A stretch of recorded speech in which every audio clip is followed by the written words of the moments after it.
They came from the Big Smoke to the Central Coast to interrogate a small business owner. But the A Current Affair crew got a little bit more than they bargained for.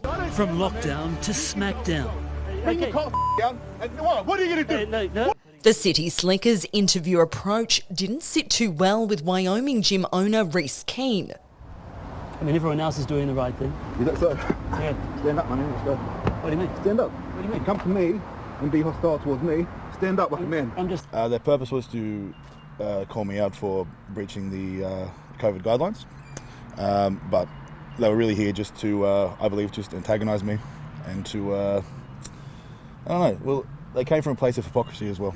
You know what I mean? They're calling me out for things that they themselves are doing. So I don't know what their actual intentions were, but I don't think it was what they say it was.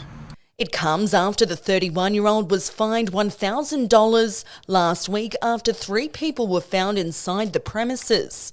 So I have one of my coaches from the gym and one of my barbers from the barbershop.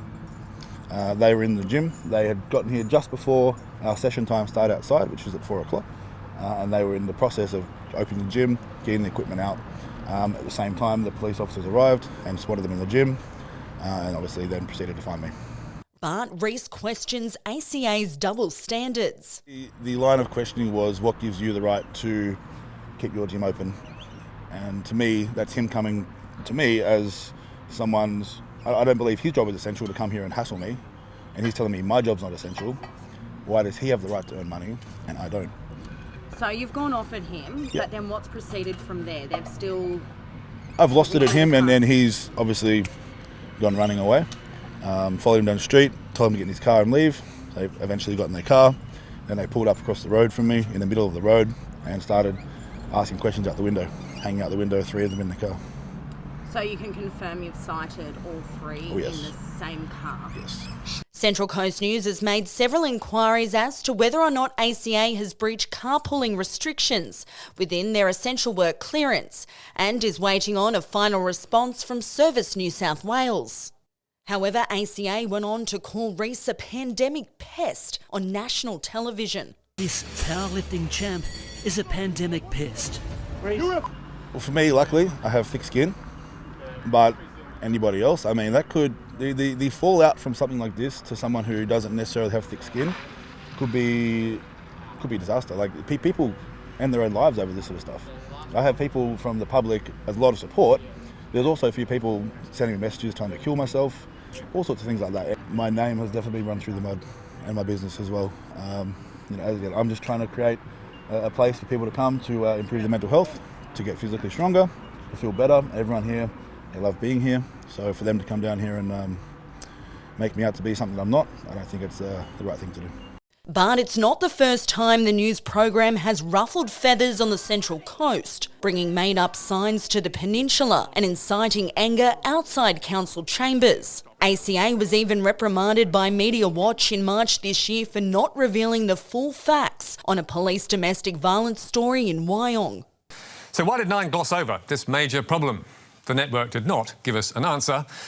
So do you feel that how they carry it about is how a media outlet should carry on? Definitely not. I think it's a disgrace. Did they give you a chance to, I guess, share your side of the story as to why? I mean, the questions they were asking me, they were asked in the sense that I'm only going to be painted as the bad guy. He obviously, as he was driving away, he asked if he could come and have a chat with me again, and I said, sure, if you want to come have a talk, please. And then he said, no, I'm not going to come and do that, pretty much. So, again, I don't think they actually wanted to have a conversation at any point. I offered him to sit down and have a reasonable conversation. He didn't want to ask me reasonable questions, so he wasn't going to get a reasonable reaction from me. And how have you found this interview in comparison to that with A Current Affair? Extremely reasonable. This is what an interview should be, a conversation. And as for Reese, he says he'll continue to let his members train outside, 2 people at a time. I'm running a gym outside within the guidelines. They talk about the masks and stuff like that. I can't actually enforce any of my members to wear them. It has to be voluntary. They have medical exemptions. Everyone's obviously struggling at the moment. Everyone's locked down. People have lost their incomes. People have lost family members, friends to suicide. Everyone's heavily affected, and when you're told that you don't or you can't have that physical outlet that you need, which for people like me, for my members, for the community, a lot of them it's strength training. It's a very effective tool, very effective outlet, and to have that taken from you on top of everything else it just feels like punishment. And as for the fine, I will challenge my fine in court because I don't think it's reasonable that two of my staff members, I think the equipment has to get outside at some point, so you have to go in the gym to get the equipment out. So I will challenge it in court, but if I have to pay it, I'm going to pay it. Of course I'm going to pay it. That's my responsibility. Meanwhile, CCN has reached out to ACA and reporter Steve Marshall for comment, but have yet to receive a response. Sky Hull, Central Coast News.